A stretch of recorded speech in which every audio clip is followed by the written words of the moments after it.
A small blue-green world nestled on the rim of known space. Quiet, warm, and young like the morning star it was named after. Children played beneath crimson skies and cities gleamed beside silver seas. Eos was not a fortress. It was a beginning. The first colony built not from necessity but from hope. And then, it was gone, no warning, no plea, no sign of struggle. One day the colony's signal simply stopped. A silence so complete that even the void seemed to hold its breath. At first, Earth Command thought it was a systems failure, a relay outage, perhaps a solar storm. But hours turned into days and days into weeks. When the Pathfinder, a scout vessel, finally reached the Eos system, its crew found only ashes, a world erased. The green seas boiled into vapor. The great domed cities melted into glass. Not a single human heartbeat remained. Even the orbital rings, proud symbols of human unity, had been shattered into a silent halo of debris. The footage reached Earth 2 days later. Billions watched in silence. Children wept for children they would never meet. Scientists stared in disbelief. Soldiers clenched their fists, but no weapon could fight grief. For the first time in a century, humanity felt small again. And yet, beneath the sorrow, something ancient stirred. It began with a whisper across the interstellar network. A message passed from ship to ship, from colony to colony. They erased Eos. No one knew who they were. No one claimed responsibility. But every human, from miners in the asteroid belts to captains in deep space, felt it the same way. A burning, wordless outrage that made the stars themselves seem too small to contain it. The Council of Earth convened an emergency session. Admiral Aric stood at the center of the hall, tall, silver-haired, and carved by years of quiet command. His voice, calm yet fierce, echoed through the chamber. "We built Eos to remind ourselves what peace could be," he said. "But someone decided humanity did not deserve peace. They took one world from us. They thought we would mourn and move on. They were wrong. Across the galaxy, fleets that had slept for decades awoke. Shipyards lit their furnaces. Engineers worked through the night, fueled by grief and fury. For the first time since the Great Expansion, every human nation moved as one. The enemy was unknown, unseen. But that did not matter. Eos was more than a colony now. It was a wound, and humanity was learning to bleed together. In the far reaches of the Sol system, deep beneath the icy surface of Ganymede, a small listening post caught a signal, faint, pulsing, almost like a heartbeat. It was not human. Lieutenant Mira Solen leaned forward, her eyes narrowing. "Origin?" she asked. The technician shook his head. "Unknown. It's repeating every 8 seconds, looks deliberate." The sound crackled through the speakers. 3 notes rising and falling over and over. When analyzed, the signal formed a pattern, a mathematical sequence elegant and cold. Hidden within the modulation was an image, a symbol of 3 interlocked rings, each twisting around the other like an eclipse. No one recognized it, but when Admiral Aric saw it, his expression hardened. "Find them," he said softly, "before they find another Eos." That night, across every ship and settlement, humans looked up. Some whispered prayers, others made vows, but all felt the same unspoken truth rising in their hearts, a truth that had carried humanity from firelight to starlight. They may burn our worlds, but they will never break our will, and in the silence of space, for the first time in centuries, the stars trembled. Because somewhere deep in the endless dark, a message had already begun its long journey back toward humanity, a reply to their sorrow. It was not a message of peace. It was a challenge, and the war for the stars had just begun. When humanity mourned, the galaxy watched in silence. When humanity prepared, the galaxy trembled.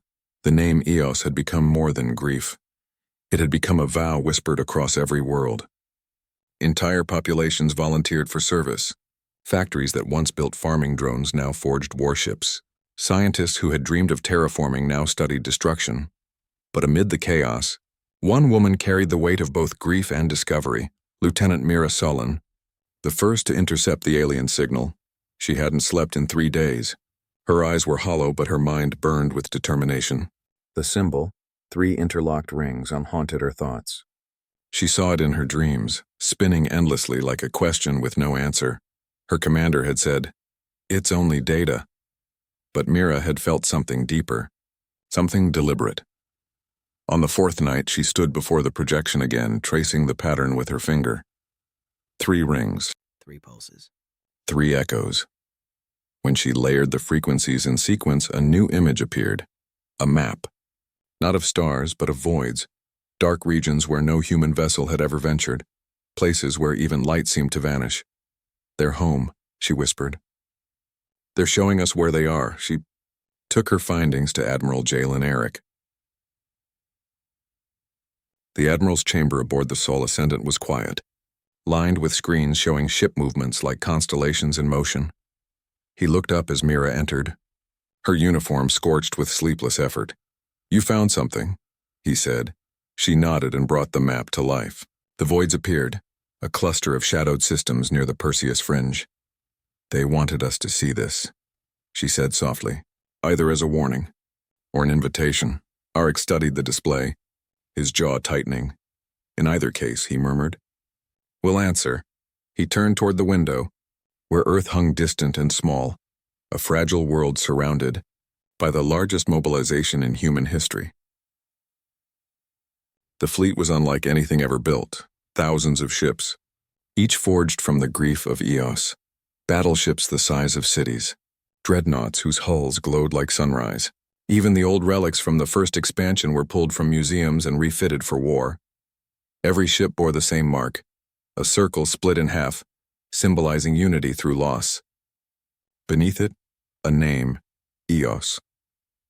On the day the fleet assembled, the skies above Earth darkened with steel. Reporters described it as beautiful. Poets called it terrifying, but to those who stood beneath it, it felt like destiny. Children gathered in fields to watch the ascent. Families whispered farewells into comlinks, voices carried across light years, and in every whisper and every tear there was no fear, only resolve. Back aboard the Sol Ascendant, Mira watched from the command bridge as ships aligned for departure. 500,000 warships, she whispered, the words barely leaving her lips. "All for one colony," Aric heard her. "Not for one," he said quietly. "For every world that could have been next." He turned toward her then, eyes hard but kind. "You're young, Lieutenant. You may think this is vengeance. It isn't. This is remembrance." Mira nodded, though part of her wasn't sure, because deep down she felt something more dangerous than grief. Curiosity. Who were they? What could erase a world in silence? And why send a signal to the people they had already wounded? That night, as the fleet prepared to leave orbit, she stood in her cabin staring at the stars. The voids on the map seemed to pulse faintly in her mind, like beacons calling to her. She remembered her brother, one of the colonists lost on Eos. His last message still echoed in her recordings. "We built this place to feel closer to the sunrise. Mira, maybe one day you'll visit and see it for yourself." She closed her eyes, clutching the device. "I will," she whispered, "even if it's only to see what's left." Then when the launch command came, the sound of engines filled the heavens. Entire continents trembled as humanity's wrath took flight. From Earth's orbit to the edge of the solar system, light streaked across the dark, ships breaking through the silence like arrows of fire. The stars themselves seemed to bow before them. Admiral Aric watched from the bridge as the last of the fleets vanished into the dark. His voice carried across every channel. "We are the children of Eos. We carry its memory in our hearts. They thought they could erase us, but we are not dust to be scattered. We are flame, and flame remembers." And so began humanity's greatest journey, not for conquest, but for truth. As the stars fell behind them, Mira Solen looked once more at the symbol of 3 rings and whispered to herself, "Whoever you are, we're coming." The Perseus fringe had always been a map's whisper, a place of shadows and unknowns. No colony, no trade route, no light, only silence. Now humanity's greatest fleet pierced that silence like a storm of suns. 500,000 warships moved in formation, their drives igniting the void with cascading rivers of light. From a distance they looked like a burning wound cut into the black. Every sensor, every weapon, every soul aboard was awake, watching, waiting, listening, but space itself listened back. The Lieutenant Mira Solen stood on the command deck of the Sol Ascendant, surrounded by endless starlight. Her eyes followed the void ahead, the sector marked by the alien map. It was darker than darkness, an emptiness that seemed to absorb every photon. Even the sensors struggled to read it, flickering between data and static. "Distance to target region?" Admiral Aric asked. 5 light days, the helmsman replied. "Maintain formation," Aric said. "No signals. No transmissions. We move like ghosts," Mira hesitated. "Sir, what if they already know we're here?" The Admiral looked at her, calm and unshaken. "They knew we'd come the moment they sent that message," he said. "That's why we will not arrive quietly. We will arrive together." Hours stretched into days. The void thickened. Ships that once navigated easily through interstellar lanes now drifted through regions where even gravity seemed uncertain.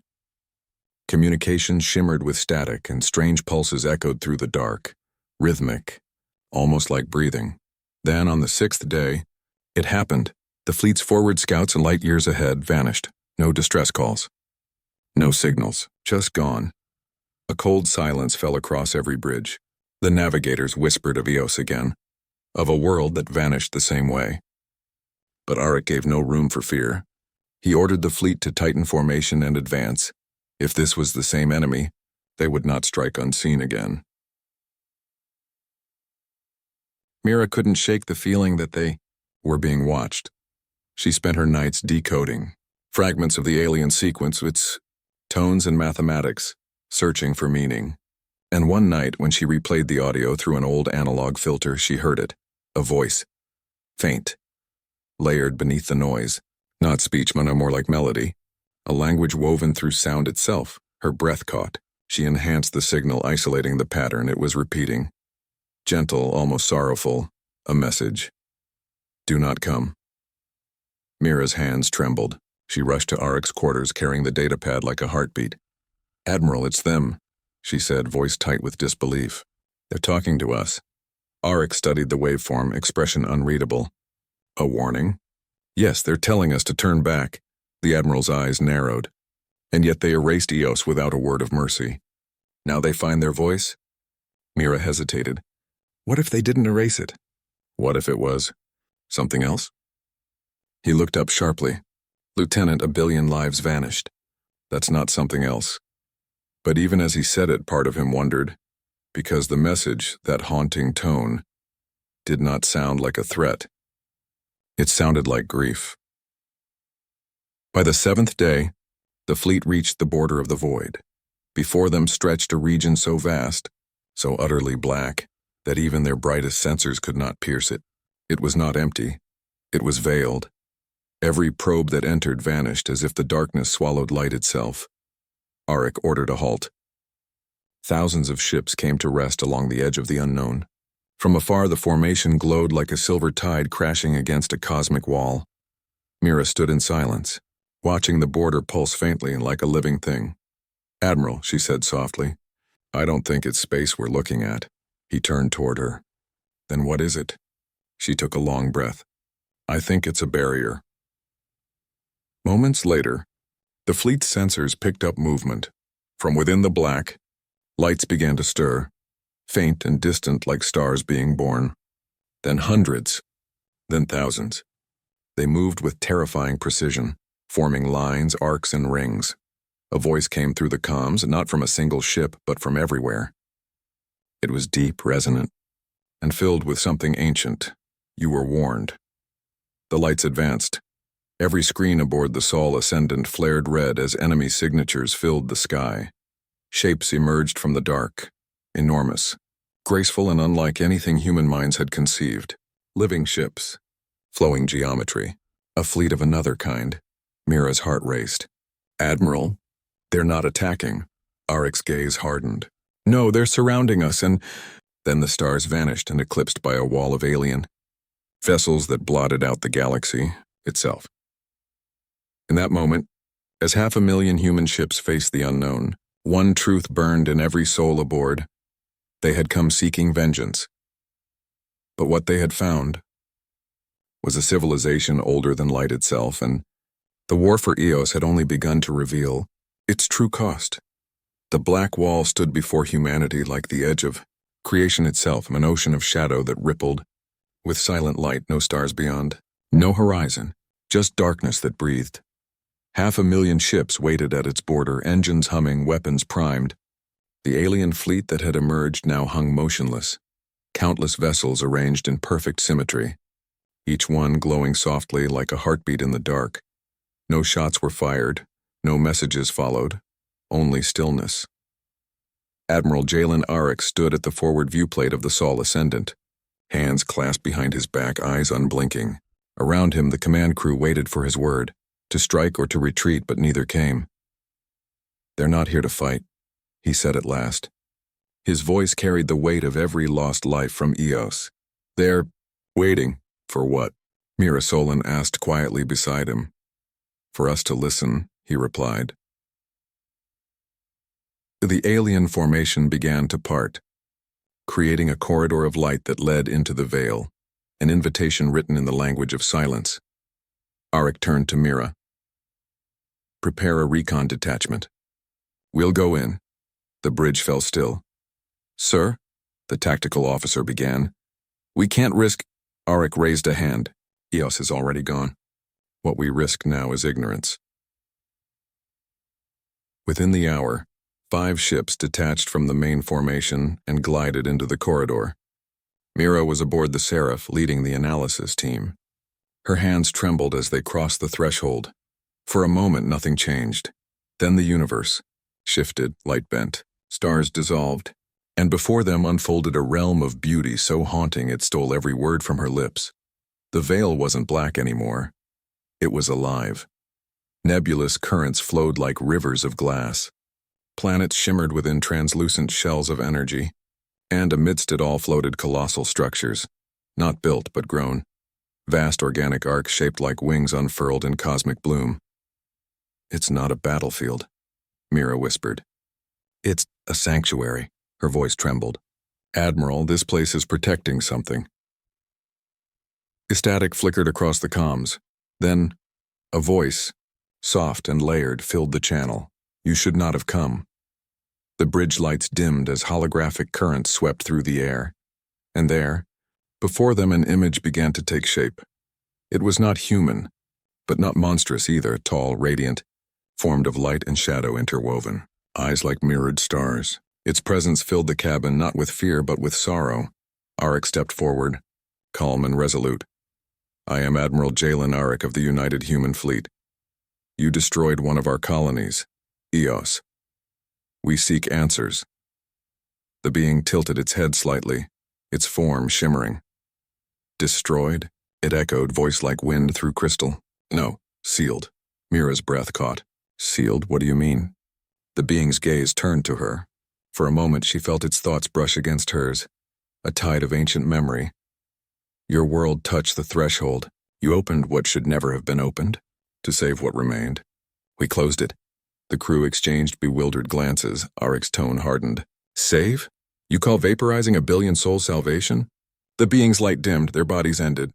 "Their essence endures. You cannot yet understand. The threshold does not destroy, and it consumes time itself. If it spreads, none of you will remain to remember that you lived." The silence fell. Mira's pulse thundered in her ears. The words twisted everything she believed. "Are you saying Eos wasn't attacked, it was protected?" The being looked upon her with what could only be called compassion. "Yes. We are the children of the veil. We guard the borders of what must not exist. The world you lost lies preserved beyond your reach, safe from the corruption that sleeps beneath your stars." Aric's face was unreadable. His every instinct screamed against belief, but doubt had begun to gnaw at the certainty of vengeance. "What corruption?" he asked. The being's form wavered as though a memory pained it. "The Hollow One. It moves through space like disease, feeding on creation's echo. Your kind awakened it when you built your gates. The light of Eos drew it forth," Mira whispered. "Then why send us a signal? Why invite us here?" "Because your anger blinds you," the being replied softly. "The Hollow One grows stronger with violence. If your war ignites, it will feed upon it, and then no veil will stop it." The hologram flickered, growing faint. Aric stepped closer. "If what you say is true, then help us. Show us what happened. The being extended a hand of light. Come and you will see. But once you cross the final boundary, you will never return unchanged. Mira felt her heart ache, part of her afraid, part of her burning to know. She looked to Aric, eyes pleading. Sir, we have to understand. We owe it to them. The Admiral stared into the light, the reflection of 1 billion lost souls in his eyes. After a long silence, he said softly, Prepare the fleet. We're going in. As the corridor widened, 500,000 human ships began to move, their engines dimmed, their weapons silent. Together they entered the living light. Behind them, the stars of known space faded into memory. Ahead, within the veil, destiny waited, and a truth that could either save humanity or end it forever. There are places beyond light where creation folds upon itself, where time breathes, and memory becomes the shape of the void. The veil was such a place. As humanity's fleet crossed its shimmering boundary, every star vanished behind them. The universe outside ceased to exist, replaced by oceans of luminous mist, swirling like dreams suspended in eternity. The ships drifted in silence, their instruments useless, their sensors confused. What they saw defied the language of physics. Planets made of crystal spun through rivers of light. Moons floated like lanterns tethered to invisible currents, and in the distance, a vast wound pulsed in space, black, infinite, alive. It was there that the children of the Veil led them. Admiral Aric stood upon the command bridge of the Sol Ascendant, watching the spectacle unfold in awe. No human eye had ever seen something so magnificent and or so terrifying. Lieutenant Mira Solen stared beside him, her face pale, her voice trembling. Sir, that thing. It looks like a rift, Aric finished, a tear in reality itself. The alien envoy's voice echoed through the bridge, calm and mournful. It is the threshold, the wound your world opened. The Hollow One sleeps within, Aric turned. You said it consumes time. How can a thing feed on what doesn't exist? Because it is absence, the being replied softly. It devours what once was. Every memory, every particle of light drawn into its hunger. Eos stood too near when it awoke. We sealed it before the void could spread. Mira's throat tightened. Then the people of Eos, they are within the fold, suspended beyond your perception. Alive in ways you cannot yet understand. A tremor rippled through the ships. Screens flickered. Lights dimmed. Somewhere deep in the void a sound began, low, resonant, and growing. It wasn't vibration. It was remembrance, like the echo of a voice too vast to be contained by time. The alien envoy's form shuddered. It stirs. You must not speak to it. But humanity had already come too far for silence. Focus sensors on the rift, Aric ordered. Full analysis. The fleet obeyed. Beams of light reached out across the void, and the void answered. A pulse erupted from the rift, bright enough to blind sensors across thousands of ships. Systems screamed. Energy surged through the formation. Then for a heartbeat, every screen filled with an image, a world. Eos, as it had been. Its seas glimmered. Its cities gleamed. People walked beneath golden skies, but they were frozen, unmoving, caught in a single eternal instant, and surrounding them, faint and whispering, was the presence and vast empty hollow. Mira pressed her hand to her mouth. They're trapped in time. Preserved, the envoy said. The Hollow One feeds by binding existence into stillness. Every moment it touches becomes eternal, but never alive again. Aric clenched his fists. You call that salvation? The envoy's gaze dimmed. Would you prefer they had vanished into nothing? Suddenly alarms blared. Something immense was awakening. The rift convulsed. Light bending. Matter screaming. The mists of the veil began to swirl around a growing center of gravity. And from that darkness, eyes opened. Not eyes of flesh, but eyes made of absence, each one staring into the souls of those who dared to look. Mira whispered. Sir. It's aware of us. The alien envoy's voice became a plea. Leave now. Your presence calls it. You cannot fight what is not living. But Aric did not move. He stared into the rift, his reflection swallowed by the dark. For Eos, he said quietly. For every life frozen in that silence, I have to know if it can be undone. Admiral, Mira's voice broke. Please, but his eyes did not waver. Prepare the lance.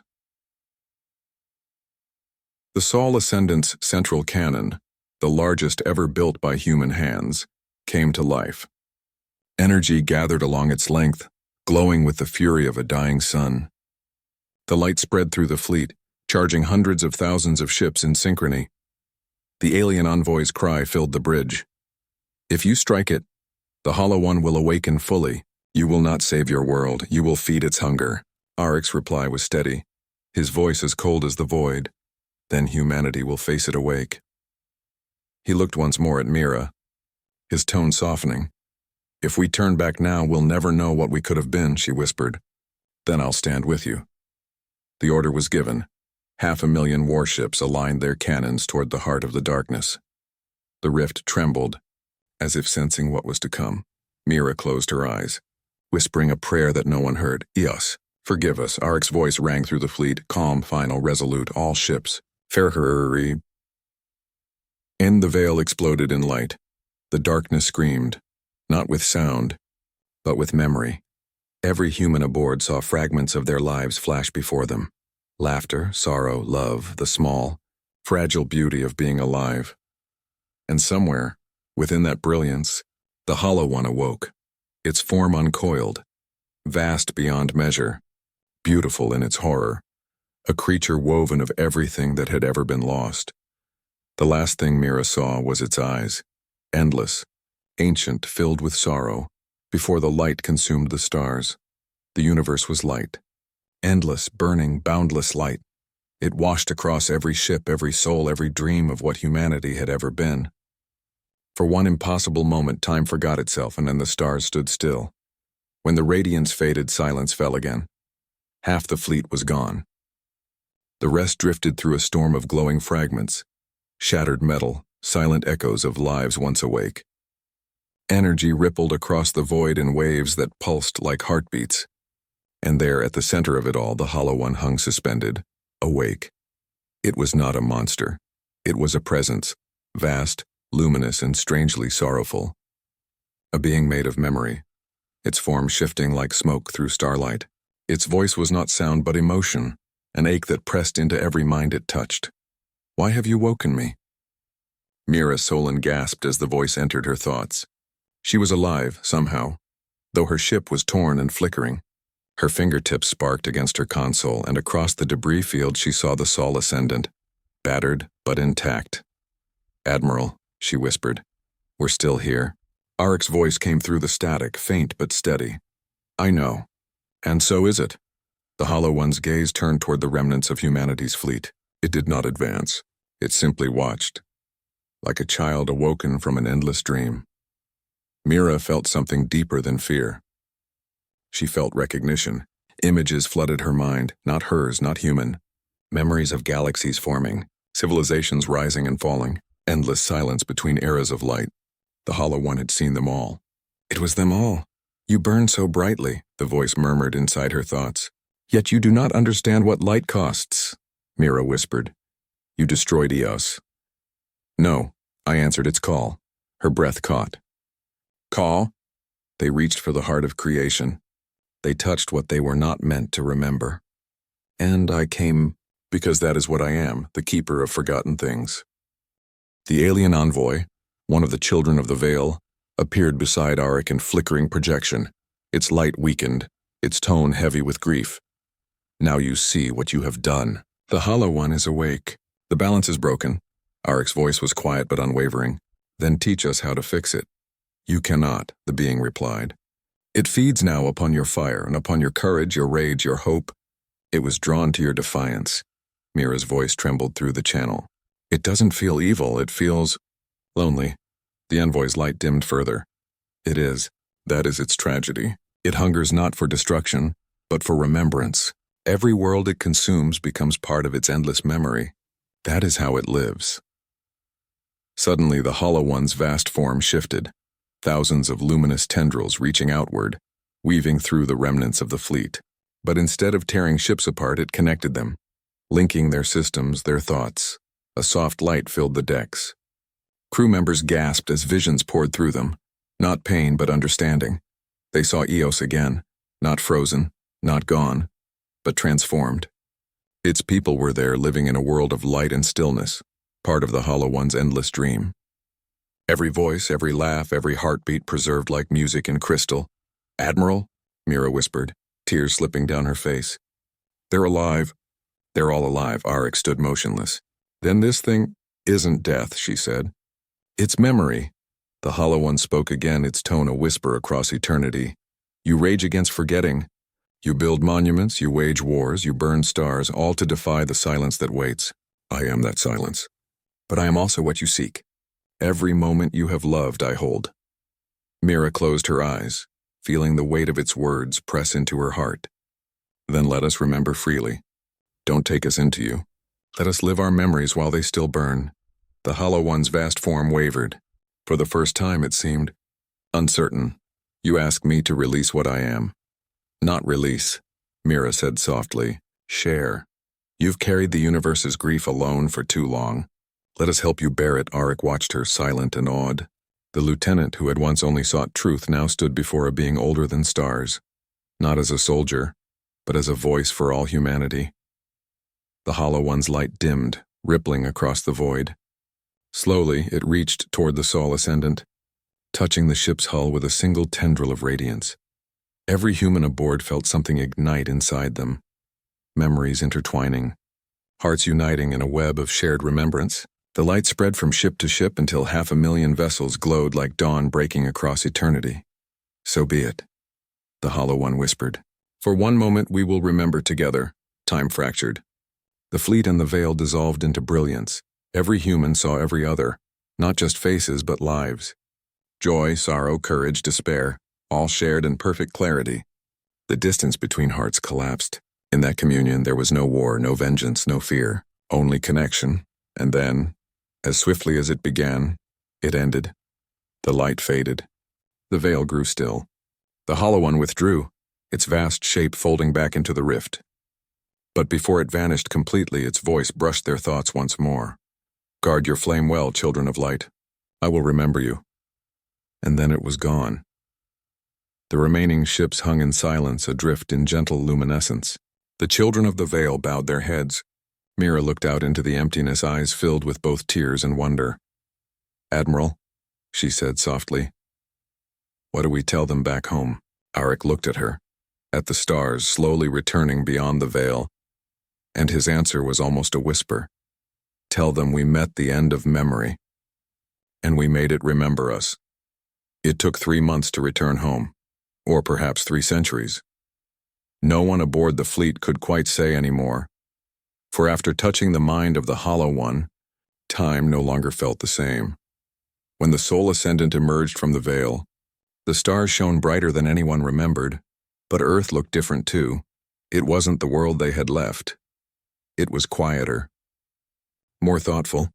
The people who had once wept for vengeance now waited in reverent silence. For what had left them was fury, but what returned was something greater. The fleet drifted into orbit, scarred but unbroken. 500,000 ships glowed faintly with lingering light, a living memory of what they had seen beyond the edge of creation. When Admiral Aric stood again on solid ground, he removed his command insignia and laid it on the soil of the Earth. Cameras from every world and colony watched, broadcasting his words across the stars. "We left seeking revenge," he said. "We returned carrying remembrance. We found no enemy, only a mirror, and in it we saw the truth of who we are." He paused, letting the wind fill the silence. Eos was never lost. It sleeps beyond time, safe in the light that remembers. And one day, when the universe is ready, it will wake again.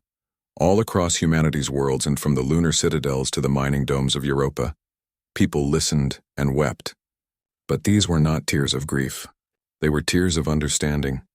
For the first time in 1,000 years, humanity was not united by fear, but by wonder. Lieutenant Mira Solen stood alone in the observation garden of the orbital sanctuary, watching Earth's oceans shimmer below. She touched the glass, her reflection faint against the curve of the planet. Her brother's voice still echoed faintly in her memory, a fragment preserved by the Hollow One when all else had fallen to silence. "Maybe one day you'll visit and see it for yourself." She smiled softly. "I did," she whispered, "and I saw more than I ever dreamed." The garden doors opened. Admiral Aric stepped inside, his uniform plain now. No rank, no ribbons, only quiet dignity. He joined her at the window. "You still see them, don't you?" "Sometimes," Mira said. "When I close my eyes. The people of Eos, the children of the Veil, even the Hollow One. It's like they left pieces of themselves in us." Aric nodded. Maybe that's the point.